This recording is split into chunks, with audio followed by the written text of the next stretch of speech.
Hello, welcome back to PyraPOD. This morning, Chad Young and I we met together and to make a small change to the inner fabric.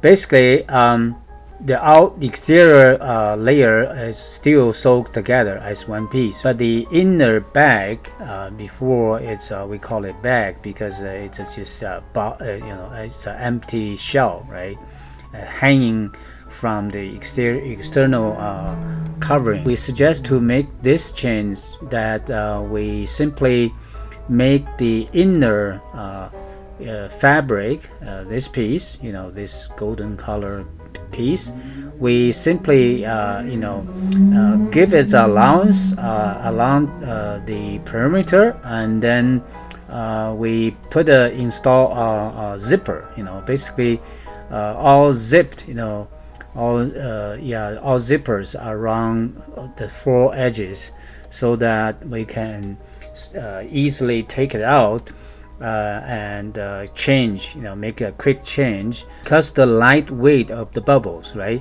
So this inner fabric could be different material because it's simply holding the soap bubbles, and soap bubbles are light, and also it's mainly protected through the bubbles and through other even water thin film, right? So it won't deteriorate as the outer one. So even low quality fabric is possible, right? Made it in a way so that you can easily change it, right? Easily change it. So if you need, or if you need to access to the fan inlet, and also from the foam exit.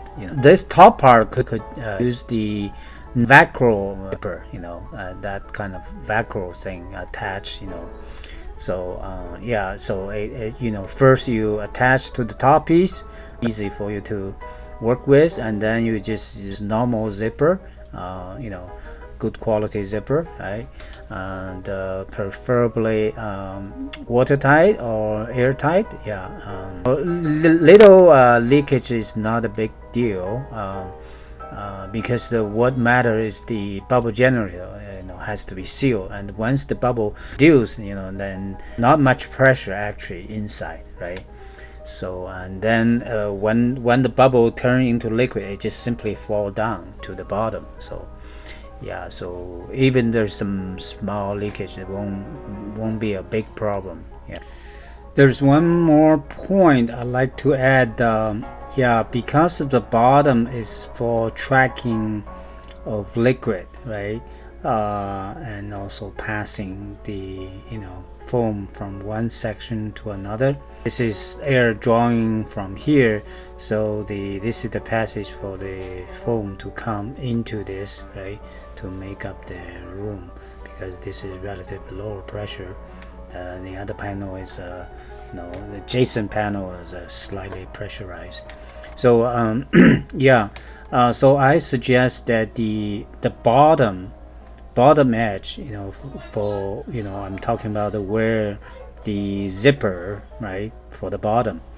For the bottom, I think we should leave a certain height, right? To basically the below that's where the liquid is collected, and drained, down to there'll be a hole on this side and down to a pipe. So I would make the zipper for the bottom is slightly higher. I would say even 2 feet even, right?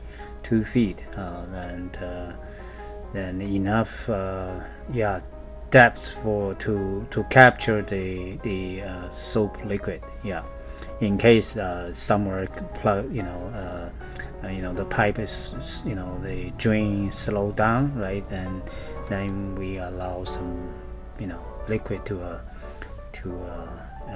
to be collected in this area. So that's something we suggest, and yeah, we give this yeah, just make this short video to show what it is, and give guidance to the tent maker and whoever build yourself, and then this is what we suggest, and this make everything a lot easier, right? Once you have this whole piece, I mean inner fabric completely open, right, removed, and make it open, then it's very easy to